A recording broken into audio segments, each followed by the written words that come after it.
buhay ni Daddy. Kumusta mga idol at mga kasari? Welcome po ulit sa aking channel, Daddy Godo Vlogs. Since nandito tayo sa ating pwesto, Pritong Manok Business, ayan. And kasama ko si Commander, ayan o. So update lang tayo mga idol at mga kasari, no, dito sa ating pwesto. Dahil nga ay saglit lang ito, no? Update lang tayo bakit tayo lagi na lang masaya dito, no? Masaya tayo, masaya dito sa ating Pritong Manok Business, no? And ayan, may customer na naman tayo, ayan, no? Dahil nga ay mula nung ilang araw, no? Ilang araw na tayong dito sa ating Pritong Manok Business, no? Ito yung katas ng ating sari-sari store, no? Ito yung ating naipon, no? Madilim dito tayo. Yan. So yan, may customer na naman mga idol, no? 75 po. Bago na naman. And since na tuloy-tuloy tayo, no? Tuloy-tuloy yung ating lagpas quota tayo mga idol at mga kasari, no? Kaya naman ay gusto ko talagang ibahagi sa inyo to inspire at motivate. Siyempre, kung bago sa aming channel at nagustuhan niyo po ang aming video, huwag kalimutan mag-like, share at subscribe para at least marami tayong ma-motivate at ma-inspire. Iba talaga ang mayroon tayong sariling negosyo, no? Paulit-ulit kong sinasabi, ito ay iniipon-ipon namin, no? Hanggang sa nakapag-ipon kami ng 50,000 na nakapagtayo kami ng ganito, no? Tapos inunti-unti daw namin in-improve. Kaya naman, ayan, no? Kaya naman, masaya tayo ngayon. Bibilisan lang natin kasi maubos na naman yung manok. Magluluto na naman ulit tayo, no? Kasi ang oras ngayon ay mag-aalas 6 na ng gabi. So update lang ito dahil nga sunod-sunod na mula nung Monday, mula nung hanggang Valentine's hanggang ngayon, no? Ay tuloy-tuloy ang lagpas-lagpas quota tayo dito sa ating pwesto. Ito ay isang napakalaking blessing sa atin mga idol at mga kasari, no? Dahil sa kabila ng medyo mahina na ang ating sari-sari store, wholesale at retail, ang ating pinaglagyan ng ating maliit na ipon na nakapag-ipon tayo ng 50,000 na ginawa natin dito sa Pritong Manok Business, no?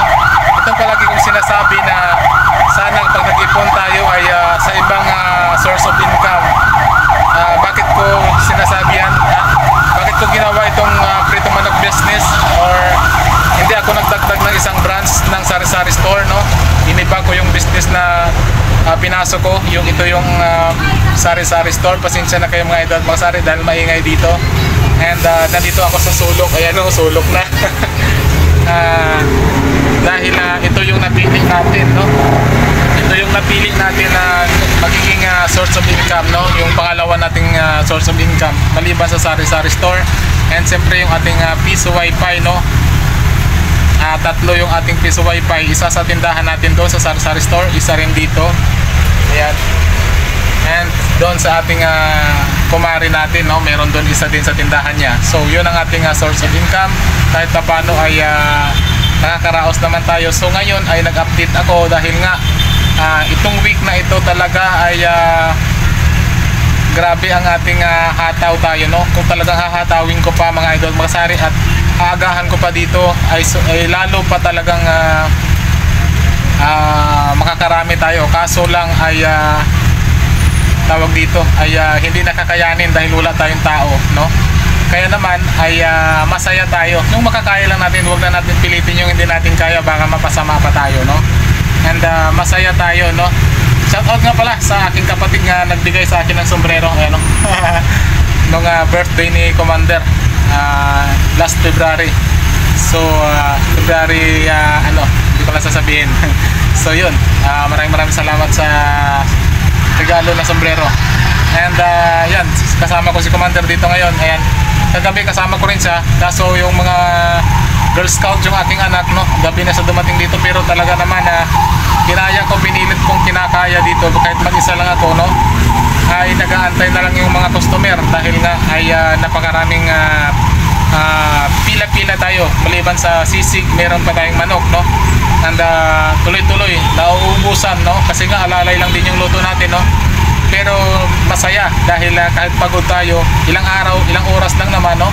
From 4 p.m. to 10 p.m. Yun lang ang oras natin. And minsan alas 4:30 na tayo, alas 5 na tayo nakakapagluto. Dahil piniprepare pa natin lahat dito, no? Sinisigurado natin na pagdating ng alas 6 hanggang alas 7:30 hanggang alas 8 ay kaya natin na ituloy-tuloy na wala na, puro luto na lang and tinda yung ating gagawin.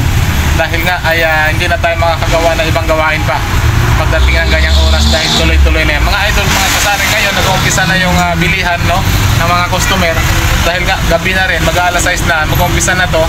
So ano lang ako, no, saglit update lang ako para at least meron na tayo ma-upload sa ating YouTube channel, no.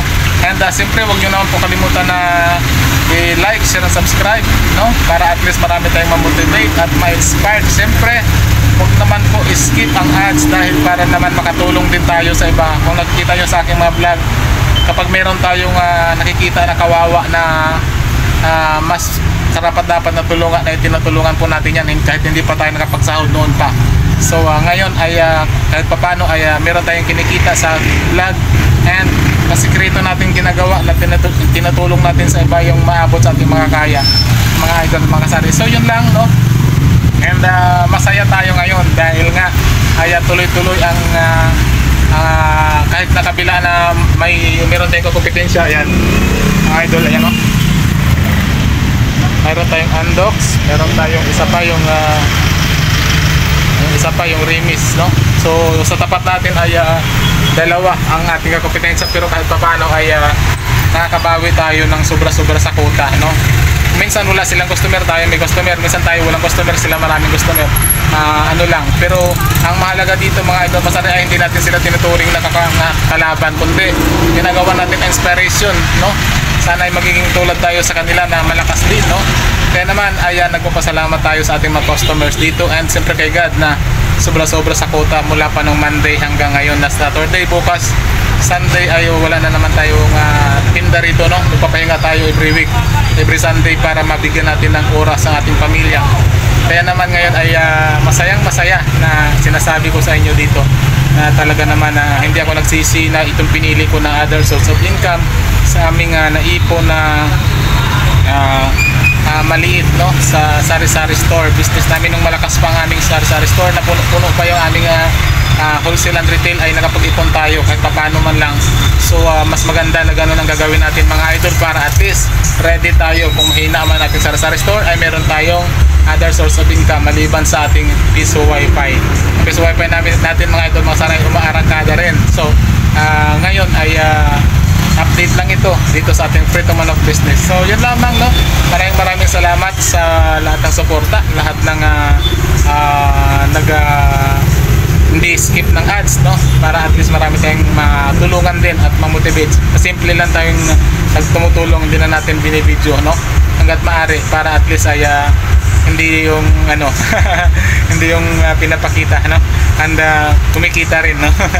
So iniwasan natin, pero at least ay balang araw makakagawa tayo ng video tungkol dyan. So maraming salamat. And ayan, si Commander, ayan, ang ginagawa ay nagre-ready pa sa ba? Hindi pa kami ng maraming sauce.